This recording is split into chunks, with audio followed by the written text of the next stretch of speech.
Didn't matter if I got it done in 2014 or 15 or 16 or 2040, right? I needed to stay focused on the outcomes versus the outputs.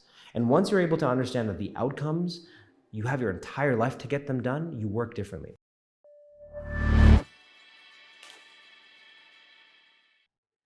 Hey guys, welcome to Bloomx episodes in 2020. We have a great lineup for you guys. As you notice, we're in a new location, the Huddle Share Space. We'll be filming out here from now on. It's also where our offices are. And big shout out to MCRO who continues to support us. If you guys need any apps, any kind of software development, definitely consider them in your process. They do a great job and they support us, so they can support you. 1, 2, 3. Perfect. We're here with Hamza Khan. Hey. Man, I've been really looking forward to having you on, mostly just to have a conversation. Usually most of the guests that come on, we usually talk here and there before this, but based off your schedule, your nice schedule, we haven't had a chance to do that yet. So really right now, we're going to be really discovering ourselves through this podcast. But before we even talk about that, I got to know you through your book. Okay. The first time I heard your name was when we were still out of UFT. I was an entrepreneur residence there, out of the hub. And you were scheduled to have a talk there, talk about your new book when this first came out, The Burnout Gamble. And I wanted to bring you on and talk about what the hell is burnout? Because we've heard this term being thrown around a lot nowadays. But I really wanted you who wrote a book about this to come out and really kind of cut through the noise and talk a little about this topic. And let's start from there. Sounds great, man. And thank you for the opportunity to be here, first of all. And I appreciate your patience, man. I know it's been a long time coming. The last time we kicked it was at the Athlete Tech Summit Mixer. Yeah, this past summer, man. Whew. Yeah. The summer of 2019. It's been a few months to say the least. So thank you for your patience and thank you for leading with the book and having this beautiful setup over here. Yeah. Shout out to Danica Willis for the sweet graphics. I'm always in awe every time I see the cover. And it's just so nice to come and see this on the desk over here. So what is burnout? That's a great question.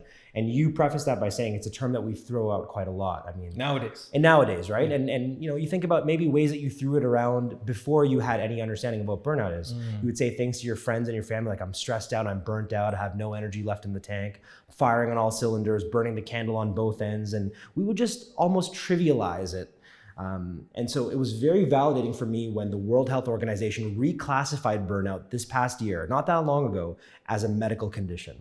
And when that happened, I just took a few minutes to myself and I sat down with it and I got really emotional because the process of writing this book came from a really personal place.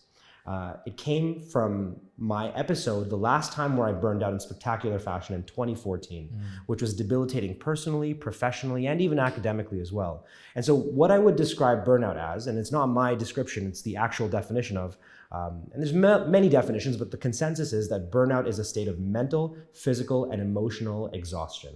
When you just have nothing left in the tank.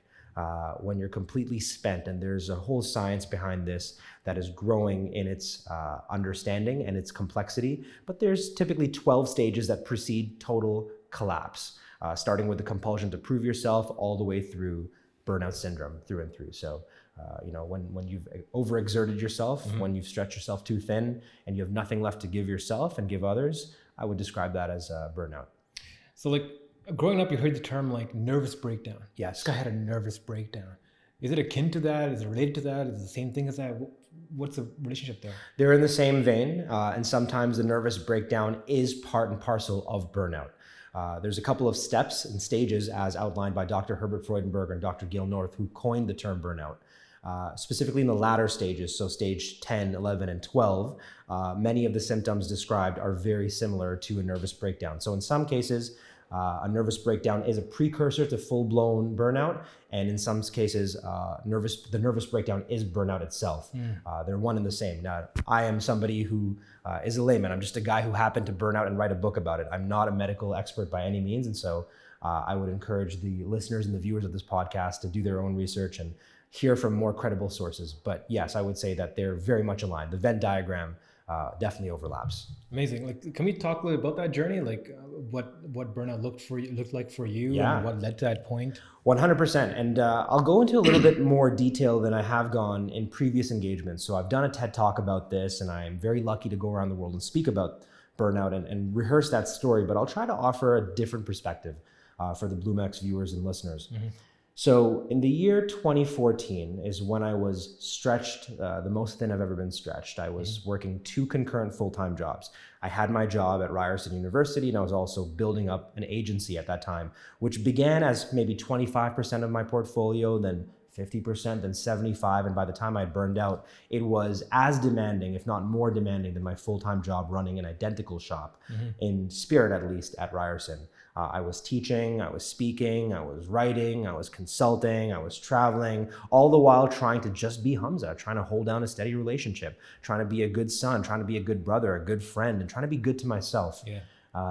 And when you are that leveraged, when you are that stretched, when you're stretched that thin, all it takes is one random event, one small thing inserted into that mix that can topple the entire structure.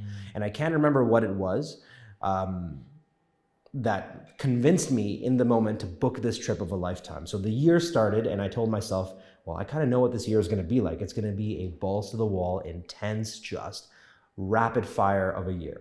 So I told myself at the end of the year, I would take this vacation around the world. And I booked the tickets, I booked the trip, I planned the itinerary, I was ready to rock. And the day I was supposed to leave in December, so I'd worked this crazy year. I was working 7 days a week, essentially, anywhere between 12 to 15 hours a day, nonstop. And many days I would just compromise sleep. And once you compromise sleep, it eats into fitness and health, and it's just this cyclical problem. So the day I'm supposed to leave on this trip at the end of the year, where I told myself I'd reward myself, I got cold feet. And I had a panic attack, an anxiety attack, and it was rough because here I am, having finished this year that I thought I accomplished a lot in. And when I look back, I didn't really accomplish a lot. It was all in my head. I have very little to show in terms of accomplishments from that year. Many of the accomplishments were echoes from efforts of past years that had compounded to that moment. So there was a bit of delusion that played into that. There was the unraveling of my reality that was happening simultaneously, and then added the stress of going on this trip around the world, and the rigor of the itinerary led me to experience the emotional collapse, the physical collapse, the mental collapse that eventually led to burnout. And so for the entirety of December of 2014, I stayed at home because I just didn't have enough gas left in the tank. I was stressed, I was burnt out. It was a bad scene. And I'm very upset about it, even now. Right? Here we are in 2020, and I think back about what that trip could have done for me. Maybe it was the trip that I needed. I think about how my life would have been different had I not experienced that burnout, if I was able to maintain the momentum that I had built up in the lead up to that episode. There's a different version of this story that played out. Maybe I wouldn't be here with you today, for better or for worse. So, I carry a lot of guilt about that. So much so that when I speak about it, even now when I'm speaking about it, I'm feeling tired, I'm feeling exhausted. It's a very embarrassing thing for me to admit that I failed, and I failed in such spectacular fashion.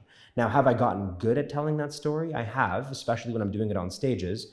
There's the sound bites and there's the story elements that I rehearse, but I very rarely had an opportunity to express to you or anyone else really that it fucking sucks, man. It really does. Every time I walk off stage, having told that story in detail, I'm crushed, man. It's the way I was raised and the way of work that I learned, especially being in marketing, really reinforced this idea of strong brand integrity, that your brand has to be intact. And the brand that I wanted was one of industriousness, productivity, success, and at least the appearance of having it all together. And so can you imagine what it must have been like when the world saw that I didn't have it together in 2014? It was infuriating. So I'll leave it at that. I realize I've been doing a lot of talking over there, but thank you for the opportunity to at least begin to explore just how tenuous of a relationship I have with the story that served as the undergirding of this book. Yeah, and thank you again for coming on and talking about this. Thank you. And again, in more detail, right? Because you're taking something that's negatively happened in your life and spun it into a storytelling mechanism that's kind of has life on its own. Because now you're educating through your own personal story. This is happening. You kind of become a voice or a face to this emerging, I wouldn't say crisis, but potential crisis, right? Where people are going through this silently.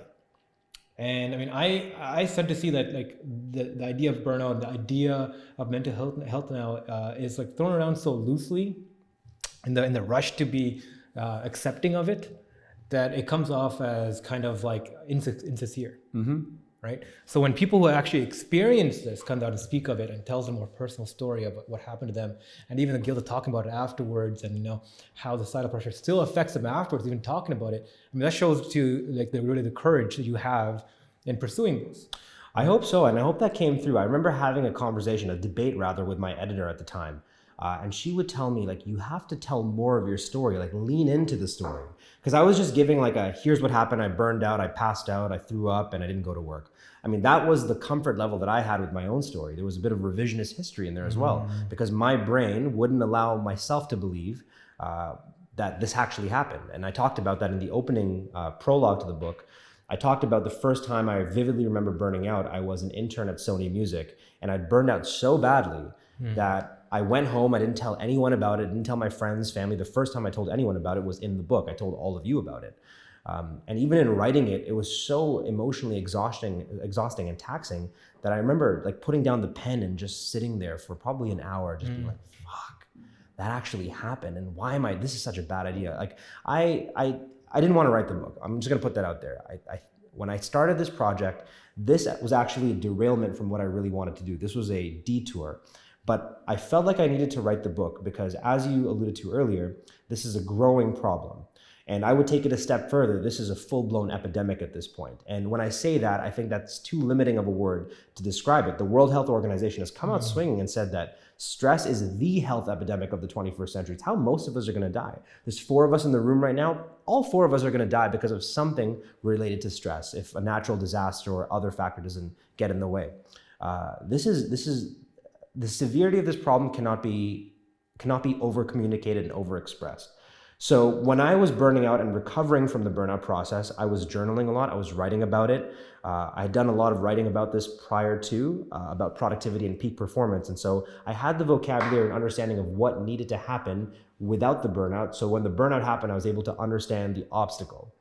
But in trying to figure out what the obstacle was, I then began to unearth this knowledge and this knowledge and the ideas, which eventually found their way into the book, that I felt were not being considered, A, at the level that they should be considered, and B, with the seriousness that they should be considered.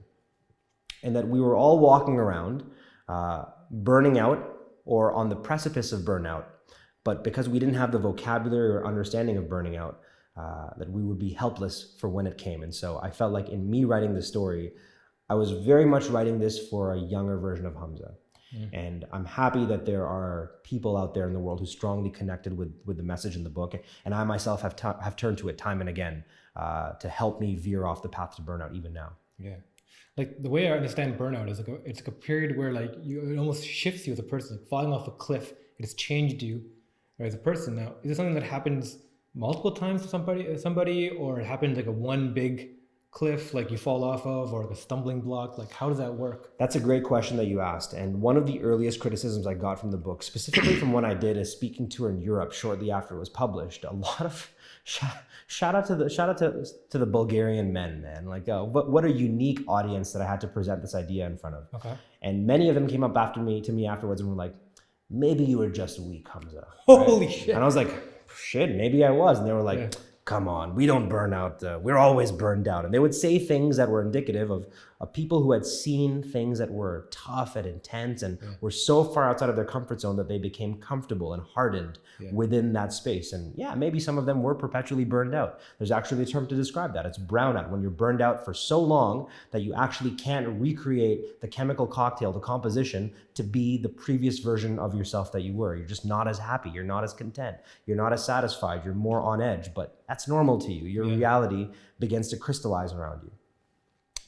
So to think about the analogy that you gave, the cliff, right? Falling off the cliff. Burnout is when you fall off the cliff, but building resilience And building true strength and grit and resolve happens from when you're able to control that experiment so that you're not accidentally falling off the cliff, that you actually have a harness, that you're actually rehearsing the scenarios of climbing up and climbing back down, that you're building up your muscles. And we talked about this right before we came on air about, doing things and building up that competence, which then translates into confidence. I could have arguably accomplished everything that I've accomplished today with less wear and tear had I not burned out, had I been more intentional about how I expend my energy and what kind of stress I allow in my life, the impact of that stress on my life, and the frequency and predictability of that stress. Had I been more careful about controlling those variables, you would have had a healthier, happier, more accomplished Hamza sitting in front of you today. But the version that sits in front of you today had to burn out in order to produce these ideas and have them. So it's a bit of a paradox that I wrestle with. It's like, I'm here, I'm regarded as an expert and a thought leader when it comes to burnout, but did I have to burn out to become this person? I don't know if I'll ever know. But my gut tells me that I didn't have to burn out to become this person. Everything I've researched and everything I know about the topic tells me that, I didn't have to run outside of my comfort zone. I just had to walk. Yeah. Like it comes down to the understanding, right? Like I think one of the biggest issues is that we treat as a society, we treat everybody like there's one baseline framework of how things are supposed to be or you're supposed to be, and you're measured by how closely you are to that, right? Like going back to school systems and institutions we have built and the knowledge base we gain from society, we don't talk about these kind of things. No. We don't talk about mental resilience. We don't talk about emotional support. It's almost, again, we think about it as a mental health kind of framework, like if you're sick or not. Right? Yeah. If you're sick, then we need more resources for you because you're sick. Yeah. But no, there's almost literally no thought that goes into let's prevent people from getting sick. Yes. Let's even given the systemic supports and the structural supports that can prevent people from getting sick. Or even giving you the tools that this could happen to you. Yeah. Look out for these kind of things, right? Right. We think of mental health as like, oh, you have a gene inside you that triggers and you start seeing things and hearing things. Yeah. And it's something that happens to you or like you're already preordained for it. Well, there's going to be other ways of, like you said, it's burnout, is that your environment might not be indicative to like what you're primed for, right? Where the modern workplace can change you, right? So it's one of the, goes back to a talk. I actually saw it on heard it first in the Joe Rogan podcast. And one of the main reasons that drove me to that podcast is how they talk about this, right? Mm-hmm.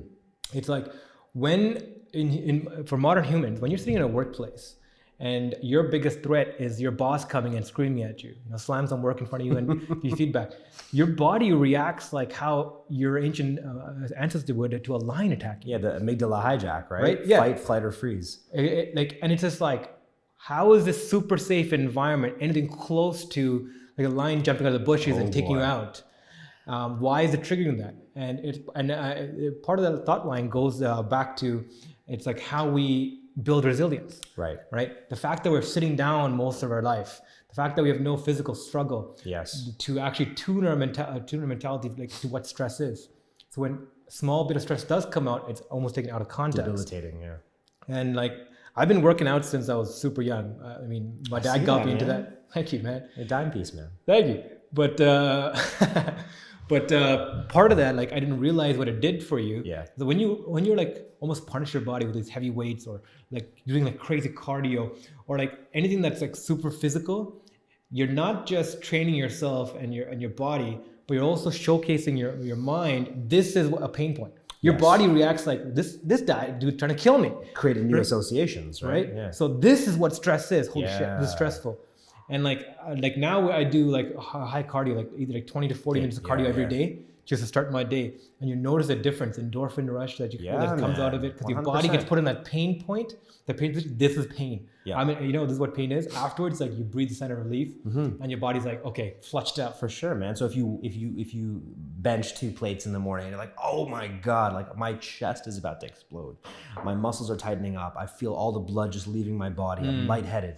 If you get that done first thing in the morning, then you show up to work, there's nothing your boss can tell you that is more painful than the physical pain that you endured prior to, right? You're right. And even in the lead up to this, I was very intentional about structuring my night last night didn't stay up late, had to get enough sleep, woke up this morning, went to the gym with the understanding that I would show up today and do something that is outside of my comfort zone. Yeah. Now, you would probably assume, based on, maybe hearing me and watching me speak and, all the things that we've talked about the book and speaking and whatnot, that I'm naturally confident, I'm naturally an extrovert. That couldn't be more far from the truth. I'm very shy. I'm very nervous. For most of my life, I've had very negative self-talk. I struggle with imposter syndrome. I mean, I'm shy. I'm borderline. Sometimes I'm like, am I antisocial? I'm like, no. You're just awkward and nervous. And so I have to train myself. I have to create new associations and build new neural pathways to allow myself to show up the way that I am today. This was all very intentional and calculated, man. Yeah. So let me dive into this, right? Like, I have all these attributes. Why go into a field like marketing or in a place where like you put yourself in the forefront? Happenstance, serendipity. How that happened, sir, was I just didn't know any better.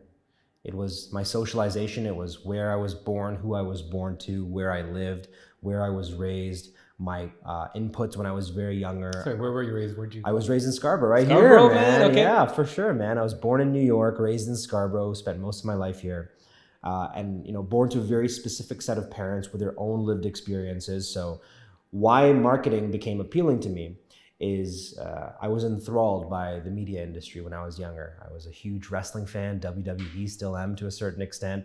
I loved all of the early movies that I watched, E.T., Jaws, Terminator, big blockbuster movies. I was fascinated by music videos. The first time I saw a hip hop music video, I fell off my chair. I'm not even kidding. I was sitting in class and it's a weird story. I've never told the story out loud, but it was grade 9 and it was show and tell. Yeah. And these two girls were showing a music video, their favorite music video at the time, which was Cisco's Thong Song, which think about in grade 9, just how bizarre that must have been. Just, we pull up this little TV over there and Tinashe and Keisha are about to go play the Thong Song, but they didn't forward it far enough. And so the first video they played was the song prior to that, which is DMX, What's My Name? Yeah. And now I'm just sitting there, my face is melting. I'm like, whoa, what the hell is this? This like sweaty guy with a sledgehammer just smashing TVs and just dogs barking and this panopticon of people just cheering. I was like, it triggered something primal in me. And I saw that, I'm like, I don't know what that is, but I need to be involved in that. Yeah. And so I became very interested in creating music videos. I would play with the family camcorder and I would get my buddies together like, yo, let's remake a 50 Cent music video. Let's remake a Backstreet Boys video. And we would do that early days of the internet. We would make these music videos and be like, okay, but how do we get people to see this now? And so when I was very young, in my teenage years, I was like, oh, okay. I was doing the things now in hindsight that would later become the foundation, the cornerstones for my marketing career. I was learning how to promote things that you create. I was learning the value of community management, of building websites, of good graphic design and user experiences and experiential marketing and all of that. So it was something that I was competent doing. I knew that I was good at marketing. And then when I was able to figure out those other 3 circles of the Ikigai framework, which is, I would highly encourage all the BlueMex viewers and listeners to check out IKIGAI. And actually, Dale, if you could pull that up, IKIGAI, Ikigai, the framework. I think I have a blog post about that, where it's what you're good at, what you love doing, what the world needs, and what you can be paid for. And those are 4 overlapping circles. And I think it's going to come up anytime now. Yeah, it's that circle right over there. That overlapping, perfect. Right? Yeah. And so what you love, what you're good at, what the world needs, and what you can be paid for. And the intersection between what you're good at and what you can be paid for is your profession. So I was good at marketing and I was also being paid for marketing. So I found my profession over there. And then the next 10 years of my life were a series of experiments to fill out the rest of that Venn diagram. Wow. Okay. Yeah. That's a really good way of putting it. Yeah. Shout out to DMX, by the way. Yeah. I'm just putting that out there. DMX, man. Welcome home, man. I know exactly what you mean. Like getting introduced to hip hop, growing up in Scarborough, you can't help it. It's part of the lingo. It's part of the code. It's part of our DNA, man. Yeah. I'm forever going to be a hip hop head because of how I was raised. And how crazy is it nowadays kids can, exactly the experience you had, like getting camcorders and organizing that, can now download an app within seconds, TikTok themselves to 30 million views. Oh my God. What a beautiful thing that's happening right now, where everyone is simultaneously a consumer and a creator. Yes. Once upon a time, there was a gatekeepered industry, a gate-kept industry of the creators. And all of us were just consumers praying at the altar of music and movies and publishing. But this self-published, man. I did this. There was no middleman. It was just me, the designer, the editor, and got to market when I wanted that to happen. I'm so excited, so pumped for future generations. I mean, we're gonna look back at this podcast. It's great right now, but 100 years from now, kids are gonna watch this podcast and be like, they were talking about some old school concepts. Right? But that's the point, though. Yeah. Like we want to extend the runway of what's possible for them, but also take where our starting line is and move that up a couple miles. Absolutely. And that's one of the things that excites me about YouTube and like why we're on YouTube. Like we could have done this as an audio podcast, super lo-fi, and got it scaled. But the reason we wanted to do video, especially 4K HQ video, like with HQ audio and all that kind of stuff, is because not just that, but like this idea that the internet is causing like the same kind of effect as the Gutenberg printing press did. Yes, sir. Wow, what a great reference. Yeah. Right? It's like the printing press gave people the power with the lowest cost ever to mass produce their own materials and print and pass it out. Yeah. And over a succession of generations, it got more and more cheaper, more accessible. And now we're at the point where, for right now, you can just put up a camera, record all this stuff in purest form. Yes. You know, not just what you say, but how you said it, body language, all that. Absolutely. Put it up online, and it's there. Yes. That can be reshared and like in exactly the way it was shot. And that's the thing that kind of excites me about putting stuff up and putting content up, right? That's the driving force behind that. We're creating this mesh web of all these thoughts and ideas codified that's there in perpetuity forever. I love it, man. That gets me so excited. I'm so fired up by this idea that, we're seeing them right now. Like we're seeing Dale, we're seeing Christian. I mean, for all intents and purposes, compared to you and I, whiz kids, right? One person marketing agencies, they have the full plethora of skills that we had to learn piecemeal. And we had to learn through very formal, traditional, outdated ways, right? Textbooks and classrooms and whatnot. And these kids are going on YouTube and they're just talking to a friend, they're sending a WhatsApp message and they're downloading the skills, almost akin to that scene in The Matrix. Like, wow, I know Kung Fu. It's like, wow, I know Illustrator. Wow, I know how to run these 4K simulations over here and render these graphics in a fraction of the time that it would take for us to do it. And so once they're able to skip those steps and get right to the creation and the expression, think about what the next innovation is going to be, right? Absolutely. What a time to be alive. Yeah. I mean, literally before you came, I was walking by. Kason was outside taking care of the audio. The whiz kid Kason, Right? He's walking by and he's teaching himself how to do animations, video animations. And I'm like, yo, what is that? I was walking by. He's like, yeah, I just teaching myself. I'm like, yo, do you want to do this for us? Right. Like, we kind of need that. I know, man. And he's learning them on the fly while taking care of our audio. It's such a bummer, man, because I'm teaching a class tomorrow and this is curriculum that was previously designed. And I have to teach these kids HTML and CSS. I'm so pissed off. I'm like, man, I'm wasting my time teaching these kids HTML and CSS. There's nothing right now in the modern world of work that requires you to go in, unless you're a developer, and figure out how to change some code. I mean, these problems have been solved. The way websites are being built right now, it's drag and drop, it's plug and play, it's out of the box solutions. And I want to just catch up to where they're already at, right? That would be the equivalent of you and I learning Latin as the basis to be able to construct poetry in English. I mean, sure, it helps, yes, having the foundational understanding, but look at just the full array of things that can be done right now, the ways that you can express yourself. You don't need to have a foundational understanding in videography and photography and audio engineering to produce a podcast. Like you said, turn the camera, face it your way, download Anchor FM. If you're listening to this, boom, you've got a podcast tonight. Yep. And then you start to build on top of that. Absolutely. I actually heard of Anchor checking out your site, right? Anchor is a wicked platform. Yeah. You throw out the audio there, it'll put ads for you. And as you publish it and get viewers to listen in, it'll pay you out. Exactly. And right? it synchronizes to all the platforms. It publishes to Google, to Spotify, to Apple Podcasts. And I had to get it because I'm a dumbass. I don't know anything about this, right? I have a very cursory understanding. And so now you imagine the kid that is able to create their own RSS feeds and get them individually synchronized through a third-party application where they build their own and then they can control all their analytics. I mean, what a beautiful time. What a beautiful time. And our job, you and I, Ravi, is to make it possible that whoever's listening to this podcast has a better head start than us. Absolutely. And I really appreciate you putting it out there, because it's kind of what this is started for, to kind of publish these kind of conversations. We were talking before about how this thing started, and that's part of the thing. I was having these kind of conversations with founders all the time. Yeah. And I'm like, why can't we just put up online? Can you imagine what our life would have been like if we had access to these conversations? Right? You had a guest come on just before me. You're going to have 3 more today. You're an absolute monster. But the kids who are going to be able to sit down and hear Hamza and hear all these other guests just give you their best ideas in a very bite-sized format. I mean, you're basically just getting cheat codes. Yeah. You're just downloading the cheat codes. You're learning how to do them. You're learning how to do a fatality before you even start playing the game. Yeah, absolutely. So I just want to cut back to the book, right? Like, I want to go back onto almost like your founder journey and creating this book. Because like, okay, there's a whole mechanism that went through, yes, in writing it. Yeah. What happened in publishing it?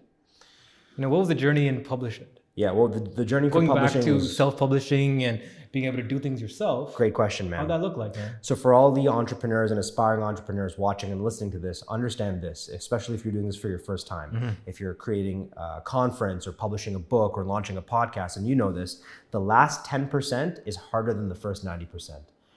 I did not know when to hit publish on this. I was just writing and editing, obsessing over the marketing, obsessing over the design. It didn't feel perfect to me. But to quote Reid Hoffman, founder of LinkedIn, if you're not embarrassed horribly by the first version of your whatever it is, you've waited too long. And this book needed to get out because so much of it depended on touching the zeitgeist at that particular point in time. 2017, when the conversation about burnout and stress management as it pertains to the individual was still very nascent by comparison. So I had to slap on constraints and tell myself it has to get out before my birthday. Like, that's it. I can't wait any longer. And some real power comes from artificial constraints. Like, there's no reason why you need to do 100 episodes. Why'd you pick that number? You could have picked 50, you could have picked 5, you could have not picked a number. But when you have 100 episodes in mind, you know this as a student of neuroscience, that Parkinson's law kicks in. Work expands so as to fill the time allocated for its completion. Now you're at 42 and that sense of tension and creative impulse kicks in. You're like, ooh, okay, so 42, what's it gonna take to get to 100? I mean, there's such a finality with that number that you really wanna knock that one out of the park. It's gotta be a home run. And so you start to work differently, you think differently, you're more inventive, you're more alert, you're more creative as a result. So the process for publishing was a little messy at first, and then I had to remind myself of some of the tenets that are in this book, which is create artificial constraints in the absence of them.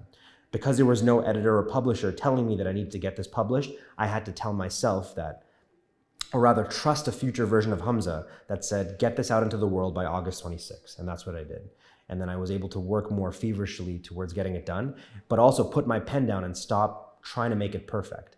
I mean, I think back to the Muhammad Ali quote, you can never make the right decision, or you can make the right decision sometimes. You can't always make the right decision, but you can make a decision and then make it right. The first version of this book, more than a dozen spelling mistakes. People were sending me, text messages like, "Hey Hamza, like, how'd you mess that up? Like, how'd you get that grammar issue wrong? Aren't you an English literature student from the University of Toronto Scarborough?" I'm like, "Yeah, with honors too, man." So I was horribly embarrassed by the first version, and shout out to all the people that bought the first edition of the book. I was able to send them second edition copies of the book, and if you haven't gotten a second edition copy, hit me up. I got a box at home waiting for you. But that was it. If I didn't hit publish, it would have never gone out. How was the mechanics behind it? So let's say when you finish writing it and you're like, okay, it's time to get this thing. Did you already have a process of how to publish it, or did you finish writing it first and then looking to publish? Like, how did that go? Did exactly what you did. You surrounded yourself with really good people. You understood what your limitations were, what your weaknesses were, and you hired for them. Even though I began my marketing career as a graphic designer, I lost my touch. There's no way I would be able to come up with this beautiful design in front of you. So I had a budget set aside. I hit up Danica, who's my go-to designer, and I said, "Danica, publishing a book, what's it gonna take?" And she quoted me. I'm like, "Let's go, let's rock." When it came to editing, I was like, I've seen too much of this book. I now have tunnel vision. I hired an editor, then I hired an editor to edit the editor's work. So 2 layers of editing. Then when it came to publishing, I outsourced that to a company out in Vancouver called Tellwell, who support first-time authors or just DIY authors, and they will get you set up for a fee. I think it was a very nominal fee, just under $5K, but they'll take care of reproducing your designs for the publications, on physical copies, hard copy, soft copy, and then also ebooks as well. And they will take care of distribution for you. And I think that was the deal they had at the time. I think they've changed since then. So I'm not sure if Tellwell is still as helpful as they once were to independent publishers. But I had help from other people as well. Now, could I have done all of this myself? Yes, I could have, but it would have taken me so long. It would have taken me almost a year to figure out and rectify the mistakes. But that's the beauty of having, young talent that has grown up in this day and age, that understands these skills, that is special, that are general specialists, right? Generalist specialists, if that's even a thing. I mean, generalists, I'm not sure. We need to come up with a better name for them. But these people who are experts in multiple fields. Yeah, and like I think the growing entrepreneur scene right now is not just hardcore entrepreneurs, but people can bring together this talent pool, right? People who can see, this talent can be utilized this way. Like I need to build this, so I need this people, right? It's almost a skill set in itself, identifying the talent required and the people, how to qualify that talent, right? Like, absolutely. If you don't know a field, how do you qualify who's good in that field? Right. It's a big question mark. It's a very big question. And I don't know the exact term. Somebody threw it around in a podcast recently, but I think it's the cult of the mediocre or cult of mediocrity, maybe, same thing. But this idea that because the barriers to access are so low, that what is considered to be good has now become muddied. We don't know what good is anymore because there's so much noise. There's such a volume of average content out there. So whenever you see a podcast that has the level of quality and production that BloomX has, it's a breath of fresh air. It's a moment that requires pause. You're like, oh, there's levels to this. Like I could do this in my bedroom. I could do this at a co-working space without all the fixings. But if I do it with the same level of intentionality, with the professional microphone, with the team, with the lighting, with the backdrops, then as a consumer, that resonates differently. Absolutely. That I'm more in tune with this than I am with anything else. I mean, there's a reason why, sonically, the Joe Rogan podcast does what it does, because they've made the investment into the quality of the audio. They have an audio engineer, Jamie. They've got the television that is synchronized. So whenever Joe Rogan is having a brain fart, he can be like, pull it up, Jamie, and they have a conversation about right then and there. There's such a consummate professionalism now compared to episode 1, which I would highly encourage all the BloomX listeners and viewers to check out. The first episode of the Joe Rogan Experience. If you ever feel like what you're publishing right now is garbage, go back and watch that. Yeah. Can't be worse than that. Yeah. So it's exciting. I mean, what we're seeing, what you're doing over here, it just hits different. Yeah, thank you. I really appreciate that. And like going back to what your touch point was, like the utilizing of specialized talent. Yes. Like how much specialized talent out there. It's ridiculous. Unbelievable. When we put this together, that's my biggest learning curve, was how many people out there are just open to work on projects and have developed the skills that you're looking for. Bringing in people to plug and play, right? It becomes that. It's right. You're plugging in this talent pool, can provide us resources, talent into this. You're now in charge of creating the process. Yes. So, going back to the 100, right? So when we started this, I'm like, we had to do 100. Everyone is telling me is like, focus on one. Yeah, scale one. Get one done properly, and you can learn about that, and you can figure out how to replicate that. I'm like, no. The unit economics have to make sense. If you go backwards, right? How do I hit 100? Perfect. Then you can look backwards, like, what can I replicate? What can I automate away? How can I structure this so I can have a process that you can bang out? You hit your stride. Hit the stride. There's no growth that happens from doing one bicep curl, right? The real growth happens when you're at the point of failure, 30 reps in. Yeah. So this is one of the things you learned again from working out, right? Like, it's not about the one push-up or doing 30 push-ups, but like, how do you do 300? Yeah. Well, you don't have to do it all at one time. Right. That's the beauty of it, right? If you do 30 in the morning, 30 in the evening, 30 in the afternoon, 30 in the evening, you've done 90 push-ups that day. Exactly. And if you do that every day, you can hit that 300. My man, consistency over intensity. Faraz Zahabi talks about that a lot, right? GSP's coach. Yeah. And you can by breaking these things down, right? It makes it easier and more tangible. Absolutely. You feel more accomplished about it too. Absolutely, man. Right. And since it's all leading up to a bigger goal, it's like it just becomes a process that you're just following through now. And I love that you brought that up. And that's what I wish I heard, right? I wish I heard when I was going through that intense period of exertion, that intensity wasn't the way. Consistency was the way. That do fewer things, but do them consistently so that you can experience the benefit of the compounded result. Yeah. Versus just feeling like I had to get everything done in 2014. What a stupid idea. Didn't matter if I got it done in 2014 or 15 or 16 or 2040, right? I needed to stay focused on the outcomes versus the outputs. And once you're able to understand that the outcomes you have your entire life to get them done, you work differently. Now slap on artificial constraints, but be generous, be compassionate to yourself, man. I'm glad that my body did what it did. I'm glad that my body had an involuntary response and shut me down, shut off my ego, shut off my brain, and actually debilitated me such that I couldn't push it any further. In 2014, when I burned out, I very much view that as my body rebelling against my desire to exert myself and essentially abuse it in the service of some misplaced goal that was largely driven by ego. I'm comfortable enough now to admit that. Yeah. Shit, man. You took me all the way back, man. You took me all the way back. And I'm glad that you did. Can I go back to something earlier though? Yeah. So we're talking about maybe the role that society and organizations can play in helping the individual. How much of this current discourse around stress and burnout is disproportionately placed, the solution is disproportionately placed on the individual? Like there's only so much sleep you can get, so much green juice you can drink, so much meditation you can do, so much journaling, so much exercise you can do, but where's the responsibility when it comes to government? Where's the responsibility when it comes to businesses? What about the role of technology where now you open up Instagram and instantly, as soon as you log off, you feel worse off than when you first logged in because you're comparing the progress of making it to episode 45, but you've got a buddy that's on episode 86, and then you go to Joe Rogan, he's on episode 1200. So you have that constant comparison. How do you, as Ravi, reconcile that there are forces outside of your control that are causing you to act out in ways that might be unnatural? Sorry for the long-winded question. No, I feel like I've been rebelling against that my whole life. Somebody else's blueprint, somebody else's comparison, somebody else's time zone? 1000%. I mean, I was a kid that skipped school all the time. So I couldn't stand the environment. I couldn't stand it. Went to school down the street here, Warden Finch, Lamoureux. Man, if you look at my skip record, missed class record. You're getting calls all the time, eh? All the time, right? I had a whole system to how to deal with that. Shit. But it came to the point where I just knew it was not my environment. Yeah. Right. And I mean, the reason why I got into entrepreneurship was very early on. I just learned how to take care of myself. Right. Because I felt like everything else around me just didn't fit into my modality, into what I wanted to do. Gotcha. So I'm I just figured things out for myself. Right. And really what changed for me was getting to university. Because getting to university, it just gave me freedom. No one is there telling me what to do. No one is telling me this is your framework, this is what you have to fit into. I used to skip almost all my school classes in university. Again, most of it is recorded, so you can watch on the web later if I needed to, and cram it all in before an exam. But I would skip that and go into completely other classes. Right? Very Steve Jobs-esque almost. Right. I just want to see what is this? What is geography?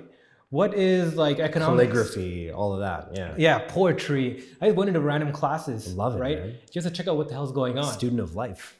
Tried to be, right? I just wanted to understand things that are going on. And I want to figure out for myself where to go. Yeah. I just knew I was hungry for something.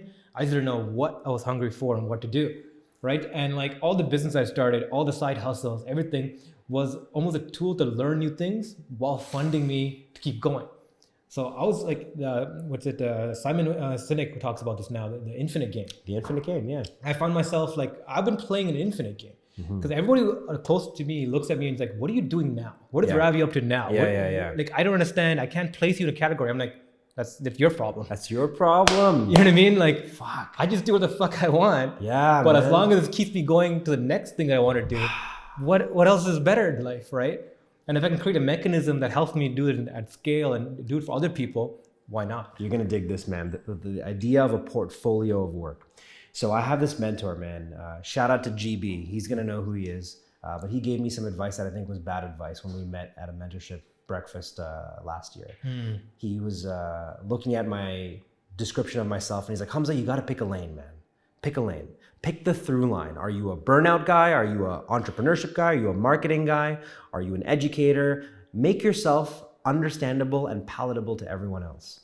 And I sat on that and I struggled. I was like, yo, man, but I'm a good teacher and I'm a good speaker.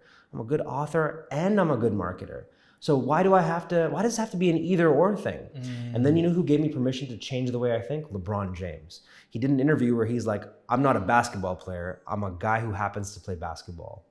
And I was like, oh, if the pinnacle of the sport is saying that he's more than the sport, more than an athlete, and he transcends this as a father, as a husband, right? As a brother, as a, all of the different ways he identifies himself as a human being.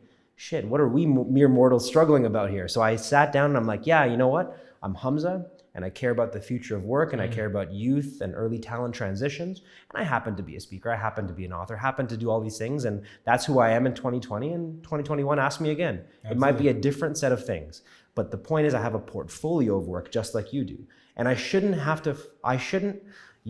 have to dumb yourself down for the audience to understand what you do. The onus is on them, like you said, to catch up to the complexity, the multifarious quality of Ravi. Yeah. I actually don't know what you do, right? I know that you do the podcast, but I'm also wise enough to understand that this is one of the multiple expressions of Ravi that you have. I understand Ravi, the person, I understand your spirit, your vibe, and what you're trying to do and how you're trying to fashion the world into something that would have been better for a younger version of Ravi, and I respect that. But how you do it, man, I'm prepared for you to change that tomorrow. Yeah, and you kind of have to be.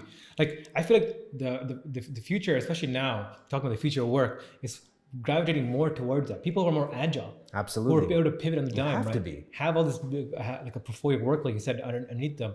It could be literally a portfolio of things you have done, accomplished, ticked off, yes. But it also could be the skills you've acquired, the network that you have built, right? And all this as a platform to propel you for the next thing. Absolutely. Right? Man. And as long as it sustains you and feeds you, right? You're kind of taking care of your essential needs. Yep. You're good. And allows you to keep moving forward. That's interesting you say that, man. I did an interview with John Ruffalo, then CEO and president of Omer's Ventures. Oh, John, yeah. John, man. And dude, he rocked me with that interview. I asked him, like, what is your North Star? What are your guiding principles? Like, what are the things that you continue to invest in? It was like a big question like that. And he said 2 words, optionality, adaptability. I want the maximum amount of options and I want the ability to navigate that optionality. And I was like, wow, what a future-proof motherfucker, man. Yeah. The world is going to change tomorrow. Today you're dealing in, stocks, bonds, and investments and all of these vehicles and instruments that you're creating. And tomorrow that could go belly up and you might have to become a carpenter. But I have no doubt with that mentality, you're going to be the best carpenter in the world because of that, right? Because you prioritize optionality and adaptability, the ability to withstand and adapt to stress and to have the maximum amount of options within your construction as a person, as a professional to choose from. And I think that is the skill that we should all be investing in, that dual skill of optionality and adaptability, because the future of work is going to be unforgiving. It is. All of the reports suggest that the number is 2030, the year at which 70% of the workforce will be disrupted by these digital technology advancements that are taking place, artificial intelligence and machine learning, so on and so forth. It's going to be a different world. Yeah. I don't know if the net jobs lost will be. I'm scared, man. Yeah, I'm scared. I don't know how my father fits into that world. I don't know how my mother fits into that world. And there are things that I do on a daily basis that are not going to translate well into the future because they can be easily automated. I can think of an algorithm now that could do them. So I'm on a mad dash to outsource and reduce my portfolio down into the individual components that can be automated while simultaneously building up my human skills, creativity, empathy, resilience, attunement, all of those things that cannot be easily distilled down into binary, let alone an equation. Yeah, I mean, that's a good way of putting it, like future-proofing yourself. 100%. I don't think there's enough people thinking about this. No. The rate of change is just starting. Yeah. We're at the beginning of the 4th Industrial Revolution. Yes. Right? And if you look back, I love looking back at history, right? I'm a huge history nerd like that.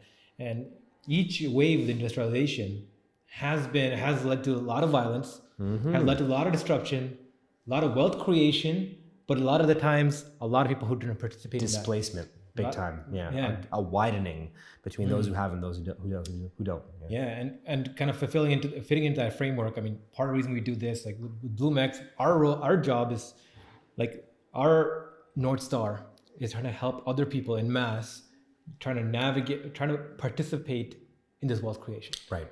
So what I see is there's huge wealth creation being made. You're going to get a fraction of that and redistribute it on a wide base. I think it's going to radically change how society is structured from the haves and have-nots. I think that's very important because if technology is utilized for, again, the people who have against the have-nots, then we're having a widening of the displacement, right? Having a widening of, everything from the wage gap to the power gap to the ability gap, right? Everything kind of grows and shifts. And the thing is, the fourth industrial wave is a little different from everything else because the rate of change is higher and the potential wealth being created and being disrupted is a lot greater than what it was before. Yeah. I think it's going to be a mountain compared to the mountains that we've crossed previously. Absolutely. And if that gets, again, centralized into a few hands, like there's a potential that the haves can turn into almost a different species. Because of their ability of control over the have-nots. The technocrats, the technologists living up in Elysium while the rest of us languish down here below in the squalor. Absolutely. Right? Fuck. Right? Whereas, and I think that we're at the precipice of this kind of duality of thinking. Yes. Right? Do we go this way? And if we go this way, yes, it'll appear for the people who have that they have so much. And it's kind of like an ego grab where it's like, I have this, you don't have this, and we're part of the elite group. But it'll be radically less than what we can achieve as a species if technology can be utilized for the masses. If individuals are empowered by technology at a greater scale, we shorten that gap. As a species, we would evolve faster.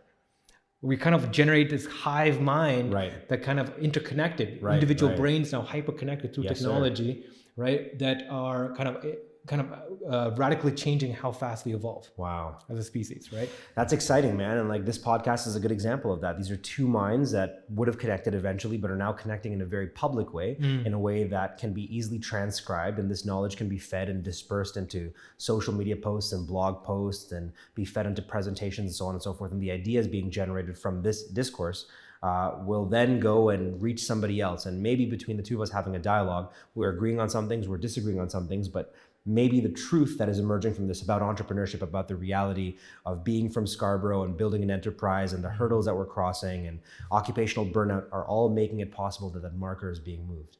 And that fills me with a lot of excitement. I think about who I was when I was a student over here.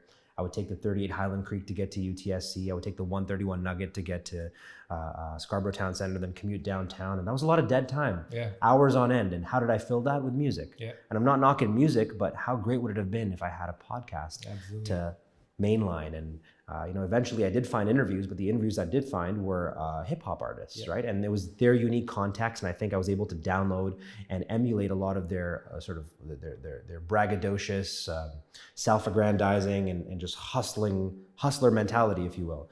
And that got me to the dance, but it didn't help me to sustain myself within. But conversations like this are making it so much more likely that there's a younger version of Hamza walking up that catwalk at Markham and Shepherd and is listening to us right now. And if you're listening to us right now, man, I'm so happy for you. I can't wait to see the person that you become, because you're going to be able to participate in that wealth creation that you just alluded to over here. I'm excited for you.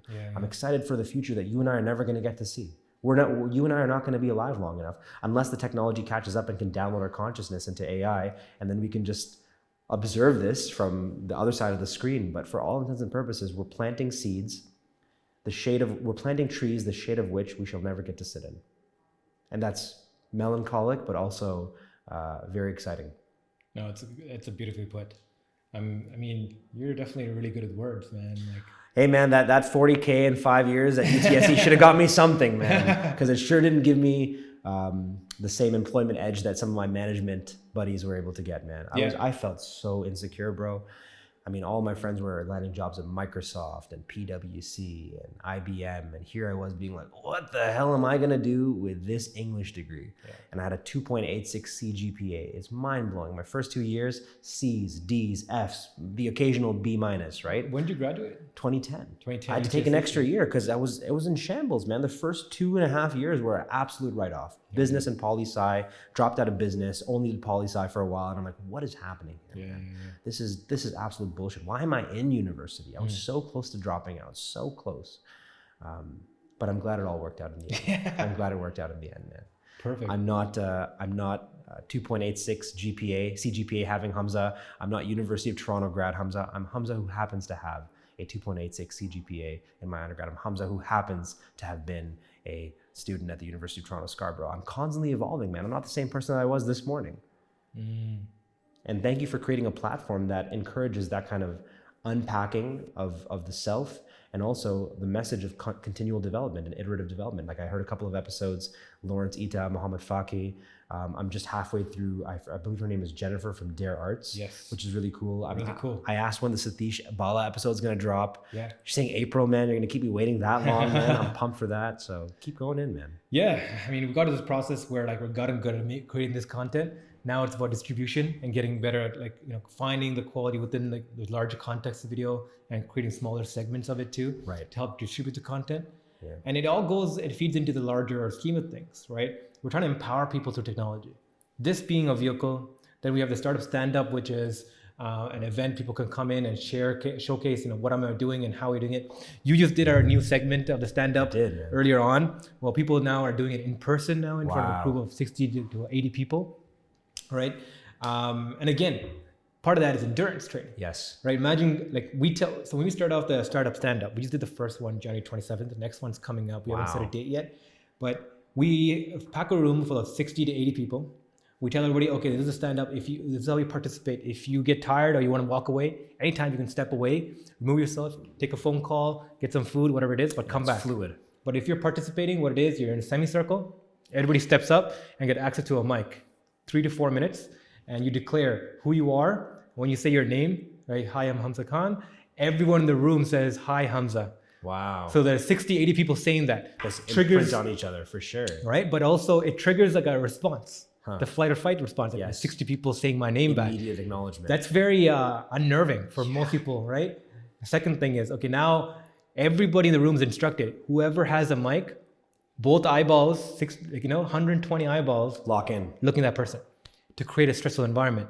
So if you for 3 to 4 minutes can talk about who you are, what you're doing, past accomplishment, what you're currently working on, and what you need help with in that kind of environment, you've really right after that, right? The intensity. Well, perfect. That is nothing compared to going on LinkedIn and doing it. Yes. It's nothing but going and making a phone call. Exactly. Right? So being able to have the intentionality and putting things out in the universe, in this high stress environment, you can do it. And we do it every month. You can come back and redo it and give updates. I love it, man. Come and train yourself. I love it, dude. And I'm so glad you're doing that, because it still remains a fear. People would rather be in the grave than delivering the eulogy, man. That's so true. Public speaking, even what we're doing right now, technically is considered public speaking. Like you and I are looking at each other, but we're subconsciously aware that there's 2 other people in the room. And when you really think about it, there's going to be hundreds, if not thousands of people listening to this in the immediate future. Yeah. And that is weird when you visualize that a room of 1,000 people watching you. That's essentially what's happening right now. Yeah. And I'm saying that and my heart's fluttering. It's beating a little faster than it is. And I feel a little sweat coming down the neck, man. Yeah, and you can't help that. It's a human response, right? Like somebody told me this, like one of the reasons why people are afraid of public speaking is the only time the average human in history has been able to look in front of a crowd of people like that is when you're defending yourself from the village from why you shouldn't be killed or expelled, right? Never thought about that. Right? Think about it. The average person doesn't actually face the crowd. No. Except the chief or the village leader or whatever it was, or the tribe leader, the city leader, the mayor, whatever it was. Right. The average person doesn't have to face people like that. Wow. So it's almost like a primal response. If you're in that kind of environment, you're kind of arguing for your life. Whether your community is accusing you of something or trying to kick you out, that's the only negative time you have that interaction. That's wild, man, because as I'm sitting here and talking to you, like I'm trying to simultaneously process what you're telling me. I'm trying to think about an articulate and engaging response, but I'm also subconsciously afraid. I'm afraid that I'm not saying the right thing. I'm afraid that you're judging me, that the 2 people in the room are judging me, that what I'm saying is not going to land well and resonate with the audience. It's this weird thing that's happening in my head that I'm calm and I'm happy right now, but as soon as I walk out, I'm going to feel just how stressful this was. Yeah. Like this is actually a lot of fun, but also simultaneously very stressful. Yeah. And I think that you're right, man. There are reasons that are hardwired in us. Because prior to becoming a public speaker, when did I ever have the opportunity to present and talk? Yeah. Almost never, man. Absolutely. In school, I would do show and tell, and that was nerve-wracking, man. Yeah. Well, the presentations, when you're supposed to read in front of the class. Oh my God, a disaster. Dude, the first public speaking I ever did, it was 2 minutes long and I had a piece of paper and it was covering my face the entire time. As a professional speaker, professional, quote unquote. But the first time I ever did public speaking, I actually blacked out. I stood up on stage, there was a microphone over there, it was UTSC. I was running for some position within student government and I went up on stage, there were 7 people in the audience.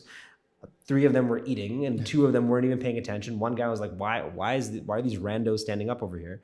And I got to the mic and I just stood there and I was like, thank you. And I walked off. Like, I swear to God, the first time I ever did public speaking. Wow. Because it provoked in me maybe that ancient fear of being in front of the tribunal. So, funny enough, I actually had the opposite response. Interesting. So for me, having regular conversations with people was hard growing up. I didn't have the intentionality to get my thoughts across. For me, condensing my thoughts was the biggest problem. Yeah. Because I felt like they had a mind of its own and I was one trying to capture what's going on. Yeah. And it was like a sporadic way of thinking. And it was really hard for me to condense those thoughts and get my words out or like get that knowledge out. But first time I did public speaking, it's intentionality. It was already built into it. I'm there for an intent. I'm here to deliver this message because it's pre-constructed that I've already thought about in my head. I can deliver that. So public speaking became a way for me to condense my thoughts in an artificial environment that made my regular conversations better. I'm getting chills thinking about that, man. That you gave me the vocabulary to describe my own journey, because last night I was hanging out with my fiance and my in-laws, and there was a point in the night, the 4 of us were around the table, and these are fast talkers and they're witty and they talk over each other and they can hear each other, and I just actually became subdued at one point in the night. I couldn't get a word in. I could barely process what they were talking about 5 minutes ago because they'd already moved on to 1,500 other topics. And I just sat down and I was like letting myself formulate an idea. And then my father-in-law looks at me and he's like, Hamza, everything okay, buddy? I'm like, yeah, it is. I'm fine. I'm just trying to figure out something valuable to say. Yeah. And he couldn't understand it. He's like, hey, just say it, right? And afterwards, my fiance's like, why didn't you say anything? I was like, because I'm a slow thinker. Yeah. And it takes me a while to articulate myself, and I don't do well in these informal, casual venues, man. I'm terrible at small talk. Yeah. I'm terrible at and you know what? I have no problem being terrible at small talk. Yeah. Some people have it. It's a gift. They're witty. They're naturally funny. I'm not. Where I thrive is moments like this, where there's a dialogue with very clear pauses between the two of us, and we build on top of each other's ideas until it ramps up into a crescendo, into something beautiful. Yeah. Which is going to be the end product of this podcast, man. Absolutely. And public speaking does that for me too. Like I stand up on stage and I've been speaking for an hour, but in my head it felt like 1 minute. Yeah. Like I stand up, I open my mouth, and a minute later people are clapping, hopefully. And what happened in that process was I was able to formulate a better understanding of the very topic that I presented. Amazing. Because I was able to articulate it and experience the audience reactions and juxtapose it with my slides and all that too. So this format is where I thrive. Amazing, and that's great to hear. So we're gonna wrap up around this thought because it's already been an hour, bro. It has been an hour? Yeah. It feels like 2 minutes. Can I ask one question before we wrap up? What is the biggest question or pain point for your listeners? I want to leave them with like an answer to that if I haven't already addressed it. What would you say to the listeners, the BloomX listeners and viewers?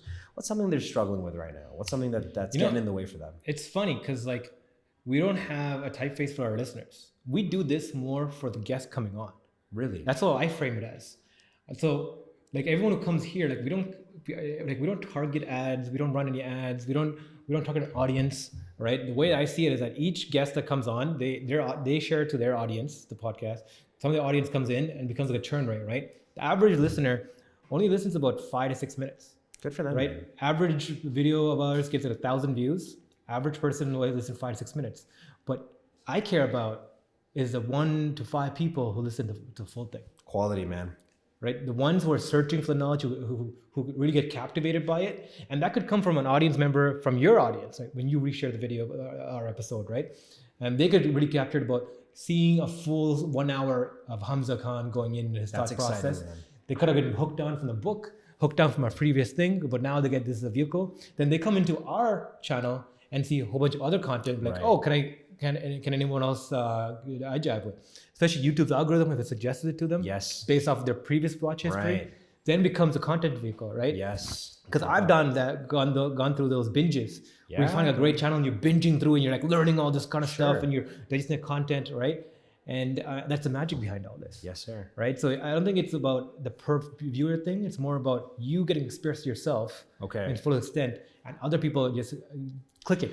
So I would hope then for those listeners and viewers that this BloomX is a high-speed neon train that's just moving. Yeah. And you get on wherever you get on and you get off wherever you have to get off. But hopefully for the duration that you were on the ride, that we moved you forward. We moved your projects, your thinking, your thought process your ideas about the world and understanding of the world forward. And there's going to be some diehards that are going to be with you from episode 1 all the way to episode 20,000. And some people are going to be here for 5 episodes. Some are going to be here for 2 seasons. Absolutely. But when you get on, thank you for being here. Thank you for tuning in. And man, like, thank you to you guys and your whole squad over here for creating something beautiful that I genuinely, and I'm not just saying this to say it and to gas you guys up, but I wish this was around when I was having my come up, if you will. I'm never going to stop having my come up, but the early part of my come up, where I was discovering and trying to find this information and it wasn't available, it wasn't published, people weren't taking the time, especially on a Sunday, to bang out 5 of these episodes. Like,